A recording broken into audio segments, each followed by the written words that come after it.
കാറ്റടിച്ച് തലകുത്തി വീണ് കിടക്കുന്ന നമ്മുടെ തക്കാളി ചെടീനെ ശരിയാക്കി എടുക്കാനായിട്ട് ഞാൻ ഇതേപോലെയുള്ള ഒരു കേബിൾ ടൈ ആണ് യൂസ് ചെയ്യുന്നത്.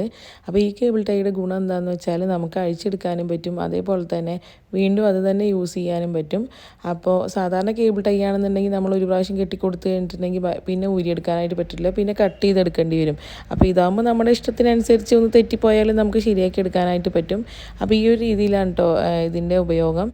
ഇത് നല്ല സോഫ്റ്റ് ആണ് കേട്ടോ. അതിന് സൈഡ് ഭാഗമൊന്നും തട്ടി ചെടിക്കൊന്നും കേടുപാടുകളൊന്നും സംഭവിക്കില്ല. അതുകൊണ്ടാണ് കേട്ടോ ഞാനിത് എടുത്തത്. അപ്പോൾ ഇത് വെച്ചിട്ട് നമുക്ക് തക്കാളി ചെടീനെ ഉയർത്തണമെങ്കിൽ ആദ്യം നല്ല സ്ട്രോങ് ആയിട്ടുള്ള ഒരു കമ്പ് വേണം. ഇതിൻ്റെ ചുവട്ടിൽ കുത്തി കൊടുത്തിരുന്ന കമ്പൊക്കെ വലിയ ഉഷാറില്ലാത്തതുകൊണ്ടാണ് കേട്ടോ ഈ ചെടി ഇങ്ങനെ വീണ് പോയത്.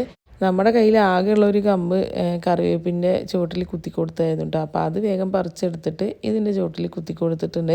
അപ്പോൾ സാധാരണയായിട്ട് ഇങ്ങനത്തെ കമ്പ് ഇവിടെ കിട്ടാനായിട്ട് ഭയങ്കര പ്രയാസമാണ് കേട്ടോ. അപ്പോൾ കിട്ടിക്കഴിഞ്ഞിട്ടുണ്ടെങ്കിൽ ഞാനിങ്ങനെ എന്തിനേലും ചുവട്ടിൽ ഇങ്ങനെ കുത്തി വെക്കാറാണ്. ഇതെന്തോ ഈന്തപ്പനയുടെ അങ്ങനെ എന്തോ ഓലയുടെ എന്തോ കൊമ്പെന്തോ ആണ് കേട്ടോ.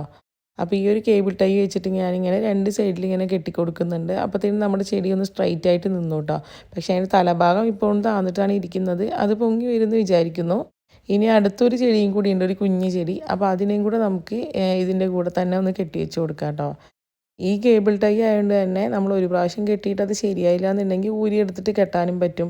നമ്മുടെ ചെടിക്ക് ഒരു പ്രശ്നം ഉണ്ടാവില്ല കേട്ടോ. അപ്പോൾ അങ്ങനെ നമ്മുടെ തലകുത്തി കിടന്ന തക്കാളി ചെടിയൊക്കെ ഉയർന്ന് നിൽക്കുന്നുണ്ട്. ഇനി ഇതിൽ നിറയെ പൂക്കളൊക്കെ വരുമെന്ന് വിചാരിക്കുന്നു, കായ്കൾ ഉണ്ടാവുമെന്ന് പ്രതീക്ഷിക്കുന്നു. പ്രതീക്ഷകളാണല്ലോ നമ്മളെപ്പോഴും മുന്നോട്ട് നയിക്കുന്നത്.